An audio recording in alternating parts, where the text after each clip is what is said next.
Hi, Rachel. Hi, Marcela. I am so excited to be back yet again for another episode. And I'm really excited about this topic. Number one, because I love vacations. So I think it's awesome to be talking about vacations and just in general. But vacationing with children is a totally different ballgame. So I want to give these parents, our listeners, our cycle breakers, some tips to be able to vacation this summer peacefully. And I'm excited as well because this Friday I am hosting my free masterclass, The 3 C's to Make Gentle Parenting Work Without Being Permissive. Again, and I love doing these masterclasses because people always walk away encouraged and empowered. And so I'm excited to be talking about that. And we're going to bring a little bit of those principles into this podcast episode as well. I want to read to you Olivia. She attended your last master class, and then she says that yesterday webinar gave me many tools I can now utilize to help my daughter through her emotions. I'm very impressed with the layout of the class and the tools that were explained in real life scenarios. Overall, 10, 10. Yay, 10 out of 10. I love hearing that. And that's very, very encouraging. I always want people to walk away feeling like they're getting something that they can apply immediately, from those things. And so that's very, very encouraging. So if you want to register for this masterclass on Friday, you can open the description of this podcast episode and you'll see a link there. You can also go to our Instagram profiles. My page is at The Considerate Mama. Marcela's is at High Impact Club. And you can comment on any of our most recent posts with masterclass, and our bot will send you a direct link to sign up. Okay, Rachel. So what is your biggest vacation tip when it comes to preparation? Let's just take it in order. You're preparing for that big trip to Disney. How do you make it stress-free with your daughter? Oh my goodness. Okay. So I think my first thing that I always do is pack things to entertain her for the drive or the flight. I've done both with her. I haven't flown with her since I think she was 7 months old the last time I flew with her. So that would be a totally different ballgame at 3.5 years old. But we have taken many, many car rides that have been 5-6 hour drives. And that was the biggest tool for the car for getting there, was just having things to entertain her that were car friendly. Mm-hmm. And some of our favorite toys that we have taken, I actually got from a local store, but you could easily make these on a computer. You could laminate the sheets, you could put Velcro on them, but we would do like animal matching games or item categorizing cards, where if it's, everything blue goes on this card. So then she has all these little pieces and she has to Velcro them or stick them to the card that has all the blue things, and those things keep her entertained in the car very easily. We've also gotten their water paint books. So the pen fills with water. They're very easy. You can find all of these things on Amazon, and they were game changers for us. A busy book is another wonderful idea. You can search on Amazon for a busy book. That was our biggest thing, at least for the car ride, getting there. Now, once we're there, that's a totally different topic. And we can touch on that in a second. For me, it was to understand what triggers sensory-wise my children. Because if you think about it, let's just say you go on a plane, there are many things going on, right? A big crowd, it smells funny, everybody's rushing, noises, light, and all those things could trigger kids, especially if they have some sensory sensitivity, like my Santi. So if your child is avoid sensory input, maybe the noise, the crowds, many things going on, to prepare in advance how to help them neutralize that sensory input so their nervous system doesn't get overwhelmed. With Santi, when we went to Colombia, I took a noise canceling headphones for him. The clothes were a big part because children who are, sensitive in their nervous system, if the clothes are rough, if they have tags that it's itchy for them. So I made sure that all his clothes were really comfy. He was pretty much in pajamas, and it's okay if your children are in pajamas, if that's the most comfortable outfit, but they're going to be comfy and they're not going to get overwhelmed with what they're wearing. And another thing that I planned for Santi is the breaks. So there are many things that, I mean, we couldn't control, such as making the line to get our bags checked. That was a big crowd and everything. But after that, we took a little break, and then we walked around on the lobby area by the restaurant. That was less people. So for me to be able to do all that, we went with plenty of time. So, and that's another thing. When our children sense our anxiety, when they sense our nervous system getting triggered as well, then they get triggered, right? Yeah. So I made sure that we went with plenty of time. I think we went 3 hours ahead before the flight.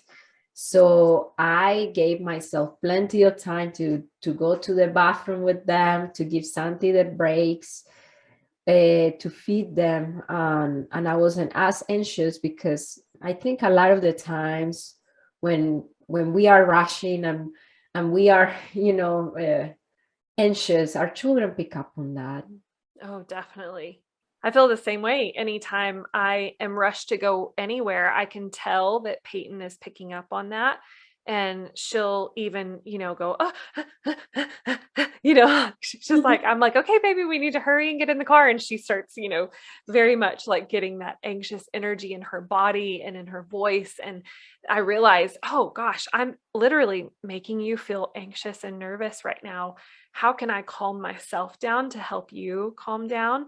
I love the idea of preparing in advance. We tend to drive more than we fly, but I think that both ways, like just being so considerate of the child in those scenarios, can help us avoid not all, but a lot of the tantrums and the meltdowns and the frustration that comes with traveling and being out of routine. And, again, just talking about the new sights, the new sounds, the new smells, like all of this sensory input that they're getting from these new places can be the perfect storm for meltdowns and tantrums. And so if you can be proactive about that and think, how can I prepare myself for this, and how can I prepare my child for this? So what would that look like if you were to, let's say you have a child that is 2 or older. At least from what I see, whenever they are aware of how much independence they can have, which typically comes around 2, but in a typical situation, a child around 2 wants to know at least a little bit about what's coming for their day. So what would that look like for you in your family in a typical situation? How would you prepare your children to travel? With the twins, we have a big calendar that each one have their own. And then before we do something big out of the ordinary, we let them know, okay, in 2 days, we're going to do this. And then they start marking it down. That way they have predictability. So that's what we do when it comes to predictability. And another thing that we do is that when they wake up, we remind them of the schedule of the day, and then we may talk about what they may experience and see. So we may say, we're going to the airport, it's going to be crowded, there is going to be a lot of people, it's going to be noisy, and then prepare them with a few skills. I call them replacement skills, which is like when they feel anxious, what can they do? prepare them beforehand, before they're already anxious and overwhelmed, so they can access those skills and they can tell you, Mom, I need a break, right? Yeah. Before they are overwhelmed in a sensory meltdown. That could help too. But that comes as well, that skill comes as well with a lot of repetition. Yeah. So maybe if you're about to travel in a few weeks, you can start now. Yeah. Letting your child know, or teaching your child more about their body, how it feels to be overwhelmed, how it feels to be anxious, how it feels to be excited. So they start recognizing their own cues, their own body cues, and provide them with those replacement skills or things that they can do to calm their bodies down, or even asking for help. I think there is something very beautiful about just taking the stance of understanding a child and putting yourself in their shoes and looking at it from their perspective and just thinking, I love what you said about telling them in the moment where they're calm how to handle the moments that they're anxious, which, from a developmental standpoint and just from like a neuroscience standpoint, when children are calm, that's when their ability to learn lessons is actually reachable. It's online, so they can actually learn when they're calm. And if we are preparing them in advance for potentially stressful scenarios, just recently I took Peyton to this women's event here in town, and I only prepared her. I learned a lesson in this. I only prepared her that we were going to see her Yaya, which is my mom, her Kaki, which is my sister, and my sister's mother-in-law. So she knew that 3 people were going to be there, and we pulled up and there were a ton of cars and a ton of people. And she immediately started saying, "No, all people, you go home. I only want to see Yaya, Kaki, and Wendy." And I paused and I said, Peyton, are you feeling nervous? Yeah, I feel nervous with all the people. And I said, okay, do you want to wait here for a minute and kind of process through? Because all these people are not going to go home. All of them are going to be there, but we don't have to stay. And she was like, no, I want to go in. And then whenever we got in, she was literally waving at everybody. She's a social butterfly, but she wasn't prepared for that. So when we got there, it made her feel anxious. And so it really taught me to think about it from a broader perspective and really think like, so if we were going to be traveling on a plane, I would walk through the whole process with her. When we get to the airport, we're going to go get our tickets and we're going to give them our bags. And then we're going to go and we're going to sit by a bunch of people. And then we're going to get on a plane with a bunch of people that we don't know. And, and I would let her kind of walk her through the process. If we were going to be in a car, it's a different scenario because she's used to that. But I could tell her, I could prepare her, we're going to be in the car for a long period of time, so it's going to feel like a long time. And I bring her into the traveling process and let her, I mentioned toys that I know that she loves, but I will usually let her pack toys that she wants to play with on vacation. And I tell her, we can't take all your favorites. So you can, pick a few that you want to take, and we'll say goodbye to the other ones. We'll say see you later to the other ones. Inviting her into the process, packing even, really helps her to transition into a trip really well. There definitely are times though when we are on vacation that I have noticed, even if we stick to a pretty good routine of like a nap time and stuff like that, there's still more. We've noticed that like the last trip that we took, she had 2 pretty good sized meltdowns. What would be your tips for the parents that are, maybe they don't know how to handle that situation? What would you say to the parents, like to prepare them for those moments? Number 1, see your child. What am I saying by this? the meltdown is not going to present this way. Mom, I feel sensory overloaded. There is a lot of people and I just want to freak out. Like if they were to communicate that to you that way, you will be very understanding, right? But it's not going to come that way. It's going to come like, but I want that souvenir, not this one. I want that one. And they would throw themselves on the floor. So that's trickier for parents who don't know parenting with understanding, because they see the demand and then they associate the demand of the tantrum or meltdown, if it's really intense, with the cause of the meltdown. So they do one of two things. They either start reasoning with the child, but I already bought you a souvenir. Look, it's this teddy bear. We can buy souvenirs another time when we come back. And they're very hung up on the demand of the child. Or, you know, another tactic or thing that I've seen is that they practice power over parenting. They're like, no, I'm not gonna get you more souvenirs. That's it. And then they pick up their kids and then they leave. The kid keeps tantruming, melting down, and then now the mom and the dad are upset too. So the first thing is, when you see that, don't see the demand, see the need.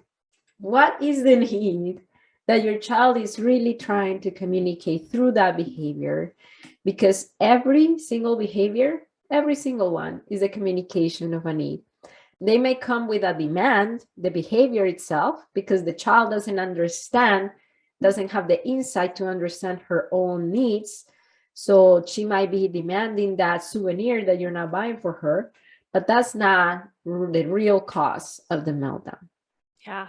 Right. We're going to be talking about those needs, by the way, in the masterclass this week. Right. So if you're sitting here thinking, I don't know what those are, make sure to Right. register for that. So what happens when you do understand your child's needs? Let's just say that you completely understand that your child is overwhelmed with the crowd. How would you respond to that meltdown if you knew that's the cause? You would do something to meet that need, right? If you knew for sure that's the need.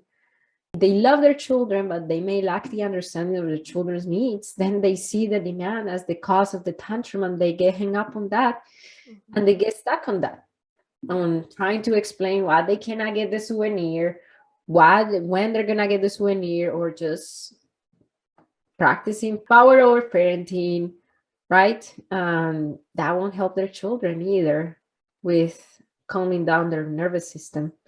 Now, if you're planning on a vacation and your child has trauma, I have wide experience doing therapeutic foster care. All those children have trauma.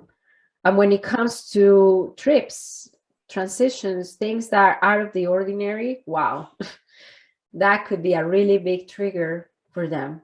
Because if they don't see predictability, if there is no consistency, they get really scared, really scared. As soon as we started getting out of the city, we were in the middle of nowhere. He started freaking out. And then he was hitting his head against his chair. We had to pull over. And then that's when we realized this could be a really rough trip. And it was a rough trip. It was a rough trip that ended up in the ER and everything. Oh. So if you are planning on doing a trip and your child has trauma, one thing that you could do is that you could do like little exposures for those children. So for the next one that came to my care, we went to a Sedona trip, which is like an hour away. And then we went a little farther with the permission of their DCS worker, of course. But then we kind of like transitioned them slowly towards the bigger trip. Yeah. And then finally we went to Disneyland. He had a good time, and he still need a lot of break, and he still had a meltdown, but we made it through. The biggest piece of success for us was to adjust our expectations and to expect to almost expect the Yes. worst. Expect they're going to have that meltdown. And how are you going to handle that? I'm so glad you brought that up, because I was just thinking the goal doesn't need to be to avoid the tantrum or meltdown. The goal needs to be to meet your child with understanding, to know what to do to prepare them in advance, but also to settle them down if they get to that point. And I think that it's so often, traditionally speaking, parenting is almost walking around constantly on eggshells in front of children, like, you better not misbehave in public, you better not be the loud child on this plane, you better not, and putting that unnecessary pressure on the child to be anything other than who they are developmentally. Like, it is normal for a 2 or even 3 or 4-year-old to have issues on a plane or in a restaurant or in, an amusement park, or, it's totally normal. So expecting your child to have some issues communicating what they're needing. And again, looking at it, putting on your all behavior is communication lens and say, okay, what are you trying to say to me in this moment right now? I think that is so encouraging and so empowering. One thing that I want to say about children with trauma, my twins don't have trauma. So I know what their triggers are. I know that loud noises is triggering for Santi, for example. So when it comes to children with trauma, anything could trigger them. A smell, a face. Is, for example, my children in foster care, if they had a traumatic event, let's just say with a grandparent, and then they see somebody on the street that looks like them, that could be the trigger. And for you, it's like, what happened? I don't see anything. Yeah. So their triggers come out of nowhere. Yeah. So you have to be aware of that as much as you want to prepare for, if you have a child with trauma, it's hard to prepare for because anything could trigger their trauma. Yeah. And if you're new to this process, it may feel like that. If Marcela mentioned that she knows her children, she knows what triggers them. But if you are new to parenting with understanding, gentle parenting, respectful parenting, you may not have ever known to look at behavior as communication. So you may feel like, where is this coming from? But when, again, you get into that space of understanding and seeking to see your child and to value your child and to understand your child and meet them in their dysregulation with calm and with peace. And then once they're calm and peaceful with you, let them borrow from that for a little bit. Let them borrow from your calm. Let them borrow from your peace, because they're struggling to find it for themselves. So let them borrow from yours by being that calm, peaceful presence. And don't get so caught up in trying to teach in the moment, because they can't learn anyway. So throw out all the things that you thought you knew about teaching a child a lesson from the way that you were raised, and just focus on helping them calm down, helping them regulate in the moment. And then once they're peaceful and they're calm, then you can go back to them and say, hey, when earlier you were feeling this way, and this is how your body reacted. This is how your body was feeling. And this is what your body needed. Next time you feel this way or you need this, here's how you can express that in a healthy way. That alone can make such a world of difference for children and can typically calm them down a lot faster. So I want to remind you, especially if you're listening to all of this and you're like, I need more tips to understand my child. I need more tips to make gentle parenting work without slipping into permissiveness or slipping over into that traditional parenting model where I want to be very power over parenting. I want to encourage you to register for my masterclass this Friday, because you're going to walk away from that with a ton of tips that you can apply to vacations as well. Again, that link is in the description below. We also want to tell you that if you got a lot out of this podcast episode or any other episode, please leave the podcast a review, because other parents want to hear from you. And if you are a customer of High Impact Club, if you have any of our products, you can also join the HIC Cycle Breaker community over on Facebook. We have over 500 amazing parents over there who regularly encourage one another, and we want to make sure that you have your village in this community as well. And if you don't, follow us on Instagram at High Impact Club and at the Considerate Mama, and on TikTok. The usernames are the same there. Next week, we are going to have a cycle breaker spotlight. So every month we have one of our cycle breakers come on and share their experience of parenting with understanding and what transformation they have seen in their homes, utilizing the tools and the resources that Marcela and I provide within High Impact Club. And don't forget, it only takes understanding to break your cycle. We'll see you next week. Bye.